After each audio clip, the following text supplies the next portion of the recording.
क्योंकि और कोई भी अन्य दर्शक तो ग्राउंड पे नहीं आएंगे भाई। वो कौन आ रहे हैं? आप ग्राउंड पे नहीं आएंगे, आप ग्राउंड से भागेंगे भाई। अरे कौन उनको साइड करवाइए, कौन आ रहा है उनको साइड करवाइए। वो जो आ रहे हैं उनको साइड करवाइए, उनको साइड करवाइए।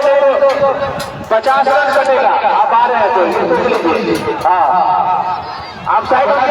आपको बॉडी की अंदर ही है भाई, दर्शक कहाँ है? आप अंदर रहे, आप अंदर रहे, अंदर नहीं आई। यहाँ पे आदिल से कुछ गुफ्तगू हो रही है, खास करके उनको जल्दी मानना पड़ेगा। आज APL लेवल के मैदान में ये जल्दी लेकर के यही देखिए आप रोज को आज ये हम लोगों का एक बीच में गिरा देती।